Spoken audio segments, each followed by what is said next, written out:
Hello guys, welcome to my channel. So sabi ko, as promised, gawa tayo ng gun content kasi matagal-tagal na rin tayo hindi gumagawa ng gun content dito sa JRA. No? So kahit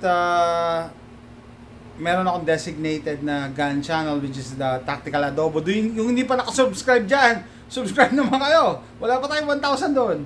Anyway, bigyan naman natin yung hilig din ng mga loyal viewers natin na gusto makita ng baril. Lalong-lalo na katatapos lang ng DSAS sa Pilipinas. So ano ba yung mga nakita nyo at nabili doon? So payong kapatid lang, payong kaibigan, huwag kayo pupunta sa mga gun shows na kunyari ready na kayong bumili na hindi nyo pa alam ang bibili nyo.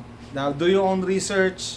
Meron ng internet ngayon, you can watch a ton of video bago kayo maghanap kasi nang mabibili kasi kesa doon ka maghahanap ng mabibili mo.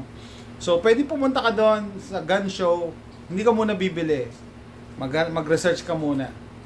You sleep on it, pag-isipan mo maigi kasi para maiwasan natin yung buyer's remorse. And then ano pa, nung nag-post ako ng picture nung nakabili ako ng 300 blackout, may nag-comment na wala daw 300 blackout sa Pilipinas. Parang dati meron ako nakikita pero siguro dahil bihira. Meron, kaso bihira. Ang naka 300 blackout. So ayun pag-usapan natin, AR versus AK. No? Definitely wala pang AK. Actually meron. Meron tayong mga kilalang may AK sa Pilipinas, 'di ba? And then yung mga ibang gun stores, may mga AK din sila sa storage. Because of the gun law, RA 10591 and yung yung pamunuan ng PNP, hindi sila nag-aalaw magbenta ngayon ng AK or AK variants na 7.62 by 39 ha. Meron tayong AK na 223556. Shoutout sa shooters. No? Pero yung 7.62 by 39 pala isipan bakit ayaw payagan. By law, allowed ang legal gun owner up to 7.62, di ba? So, ayan, pag-usapan lang natin ng AR tsaka AK. Shoutout dyan sa loyal viewer din natin from Florida na AR guy daw siya. Tapos yung isa naman, kaibigan din natin, AK guy daw. For some reason, siguro dahil marami na akong AR platform. Parang nahihilig ako ngayon sa AK, no? So, yung last video ko, gumawa ako ng AK video regarding my Palmetto State Armory with Magpul Furniture. This is the Mokov, M-O-E-K-O-V. By the way, these guns were safety checked prior to filming. Shoutout doon sa hater ng Fail Zero. Meron tayong hater dyan ng Fail Zero na BCG. Sabihin mo, okay. Tapos, ito naman.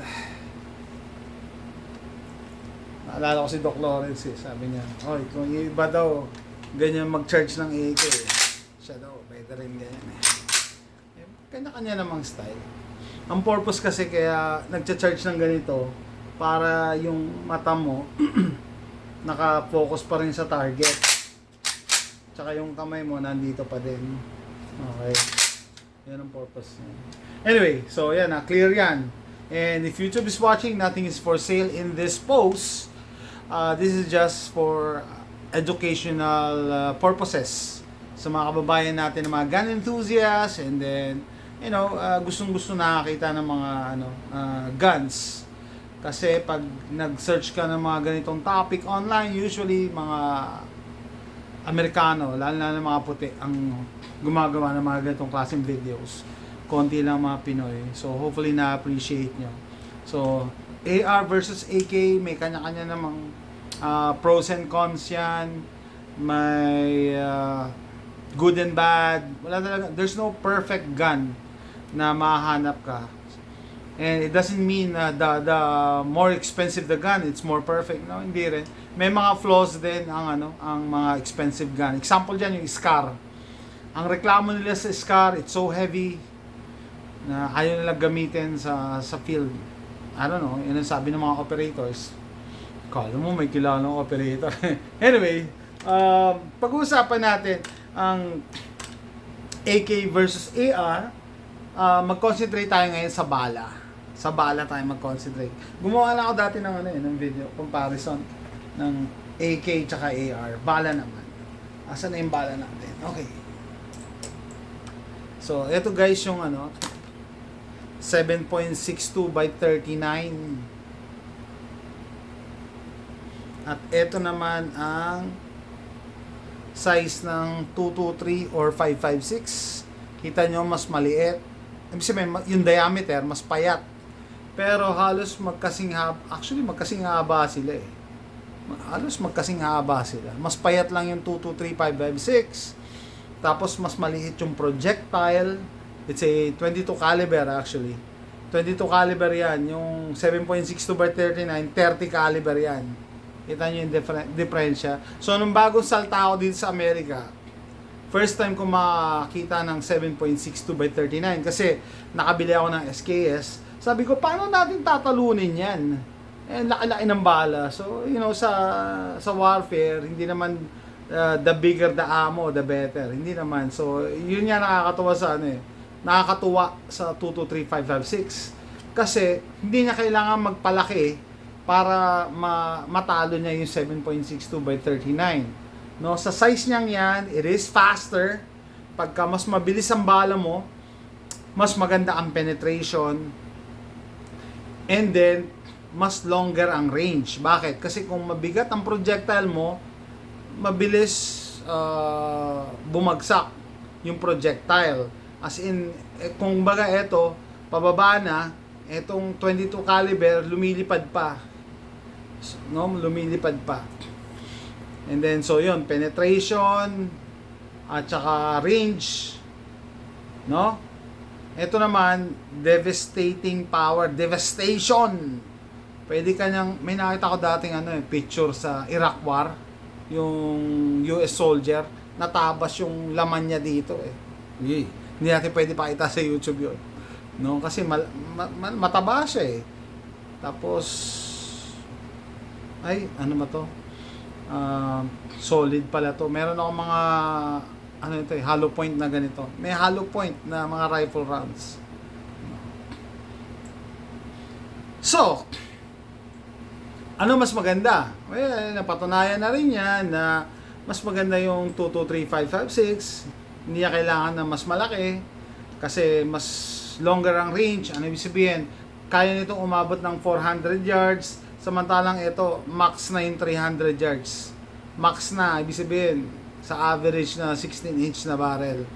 Hindi na to. So ito, kita mo pa yung kalaban mo at 400 yards, pwede mong putukan. Ito, hindi ka na niya pwedeng putukan. Kailangan niya lumapit. So, lamang na to. Okay? Ang isa pang factor nito, ang sabi nila, napaka brutal daw ng 223.556. Kasi it's a dahil nga yung spin niya, yung twist niya, mabilis. Cavity former daw niya. Pag tumama daw sa isang part ng katawan mo, sa kabila sa ibang side naman lalabas, hindi siya true and true. Kasi pag tumama, dahil nga magaan yung projectile, nagbabounce, nagtatambol sa loob ng katawan. So, deadly. Paano mo gagamutin yun? Ito, diretso lang to. Pag tinamaan ka, tagos. Ito, pag tinamaan ka dito lalabas. So, kita nyo, lahat ng dinaanan nun, sinira niya. Kaya, ewan ko, dati may narinig ako dapat sabi, ano yan, dati pagbawal ng Geneva Convention kasi napaka-brutal daw. Ha? Talaga? Hindi ko alam kung totoo yan, hindi ko lang na-verify. Comment down below kung narinig nyo na napaka-deadly daw ng 223.556, gusto nila ipagbawal. Hindi ko alam. Anyway, so, may pros and cons pa rin naman pag ikaw pumutok ka ng 7.62 by 39. Shoutout kay Charles. First time niya makaputok nito. Talagang mapapangiti ka. Alam niyo yung feeling na first time mo rin pumutok ng 12 gauge shotgun na ramdam mo na this is a man's gun. Ramdam mo yung power ng barrel. So mas may power talaga siya compared dito. Ito, you can shoot all day. Ito, hindi. ilang magazine lang gamitin mo para ka na nayanig, parang ano no, yung pagbaguhan ka, pag di ka sanay, sasakit ang balikat mo, pag hindi tama yung paghawak mo. Alam ko, nung first time ko pumuntok ng 7.62/39 using my SKS, para akong nagkaroon ng concussion eh. Kasi pumutok ako ng hapon, tapos night duty ako, parang sama ng pakiramdam ko nung gabi. Ganon ha, hindi ko, baka sabihin mo, hindi ka lang marunong. Siyempre nga, bago pa nga lang ako noon eh. I don't know, basta yun ang pakiramdam ko noon. So, may pros and cons. Eto, napaka-deadly ng 7.62/39 within 100 yards. Deadly na deadly yan. Okay? Imagine mo sa taba ng projectile. So, ano ginawa ng mga Amerikano? Mga Amerikano, galing mag-isip eh. No? Nag-iisip palagi ng solusyon. So, okay, 100 yards, deadly. This is where the 7.62/39 shines pag within 100 yards. No? Pag long range, syempre, lamang ang 2, 2, 3, 5, 6. Pero pag within 100 yards, lamang na lamang to. Deadly na deadly. Kasi ang laki ng projectile. Anong ginawa ng mga Amerikano? Eh di gumawa sila ng 300 blackout. Ayan, meron tayong bala for comparison. So, pagtabihin natin yung ano. Ayan.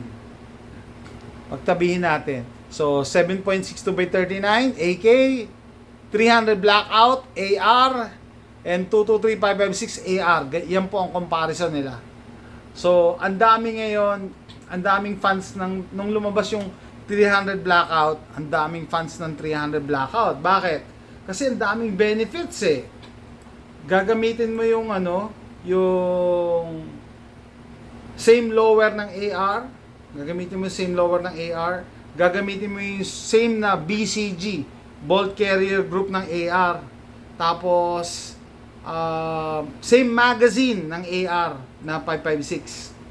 Ang papalitan mo lang sa barrel mo is yung barrel at saka barrel lang, tama. Barrel lang pala ang papalitan mo. Pwede ka nang gumamit ng ng 300 blackout. Kaya nga genius yung nakaisip eh.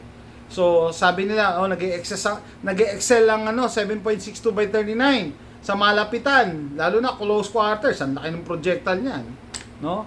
Eh di gawa tayo ng sarili natin. Kita nyo naman yung ginawa ng 300 blackout to. Hindi ko alam kung ilang grains to, pero kita nyo, mas matulis pa siya. So, lamang yan sa penetration, I believe, without looking at the specs. And may isa pang bagay na nagsashine ng 300 blackout, which is shooting suppress.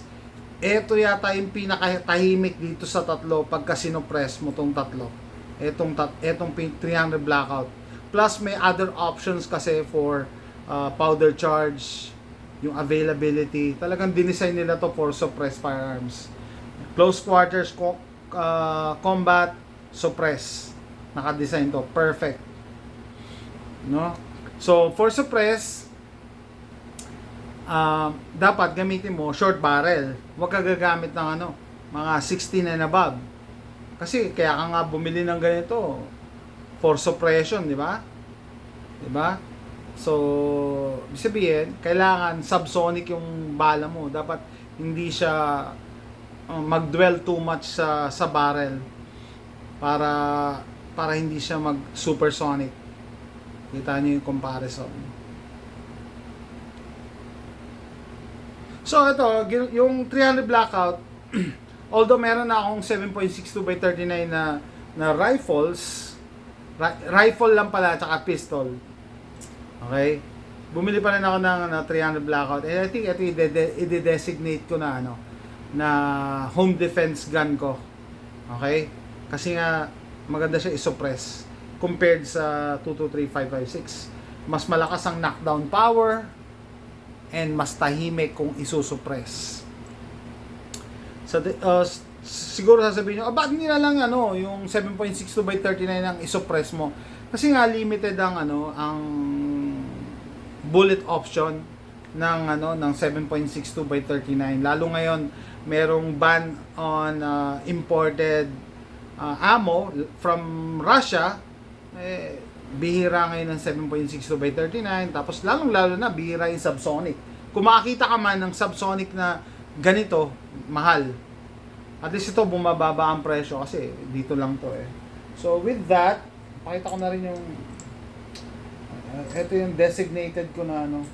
Ito na yung gagamitin kong home defense. Okay. 300 blackout na 10.5 inch. Naka prism scope. Inusog ko na nga ng konti ng isa eh. Sabi nung isang nag-comment, masyado daw malapit. Kasi prism scope naman to eh, hindi naman to red dot. Hindi to red dot. So, ibig sabihin, may naka-etch na siya na reticle. Okay? Sinukat ko na eh. Ilang beses ko nang sinipat. Ito na yung pinaka the best na location. Hindi ko na kailangan ilapit pa, ilayo pa. No? Ayan na. So, ito, 10.5 inch. Yung advice ng kaibigan natin, si Karloff, sabi niya kunin ko daw yung 8 inch or 7.5 inch. 10.5 ang kinuha ko kasi sabi ko baka pwedeng gamitin ko rin siya pang hunting. Kasi may yung hunting stand ko, tsaka blind. Ano lang naman eh, 50 yards. So, hindi na ako bibili ng pang hunting. Ito na siguro. Pwede na rin to. So, isusuppress ko to. Okay, tingnan muzzle brake na. Using the 300 blackout. So, usapin na home defense gun, it's up to you. Kanya-kanya yan, no? Marami, separate topic na yan, no? Pag tinanong ka, ano ba magandang home defense? Pistol, shotgun palagi na recommend, rifle, sabi, overkill daw ang rifle. Depende kasi, paano kung may tumadyak sa pinto mo? Ibig sabihin, armado sila, di ba? Parang lugi ka naman kung pistol lang gagamitin mo or shotgun. Anyway, so ayan guys, so mahaba na tong video na to. Meron din tayo the best of both worlds. Ito rin 18 inch naman na AR-47. AR-47 ba? So AR-15 that shoots the 7.62 by 39. Gusto ko rin ito iputok.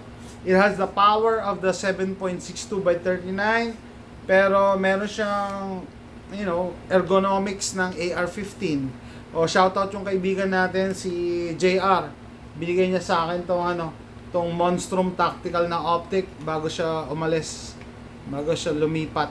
Wala na siya dito sa sa area namin. No, bago siya magpuntang Fredericksburg. Actually nahanap ko lang to eh. Meron akong cantilever mount. Sabi ko okay, sakto. Kasi binigay niya to, yung scope lang, walang mount. Sakto, meron ako dyan mount na available. So ganun ako pag may mga gamit, tinatabi ko lang. Hindi mo alam in the future magagamit mo. Sabi ko sakto, may paggagamitan. And gusto ko yung ganyang setup kasi low profile. So best of both worlds. So meron akong AR that shoots the 7.62 by 39. Ang wala lang ako, AK na 5.56. And recently, nagbabrowse ako online. Out of stock lahat, wala akong makakita. Meron ako tinitignan na polish from Poland na 5.56 na AK. Anyways, future video, future acquisition. So, ayan. Sa tatlong bala na yan, isang size lang naman. Si YouTube naging mahigpit na. Hindi na pwede magpakita ng mga 30 rounder na magazines. Halos magkakasin laki yung mga yan. No? Kaya maganda dito sa 300 blackout tsaka 5.56, isang magazine lang pwedeng gamitin. Tapos yung 7.62 by 39 din, meron tayong magazine doon sa AR-47 na naka-design para dito. Anyway, mahaba na to, marami tayong pwede pag-usapan. Guns, calibers, and hindi kaya in one sitting. Marami tayong pwedeng i-discuss.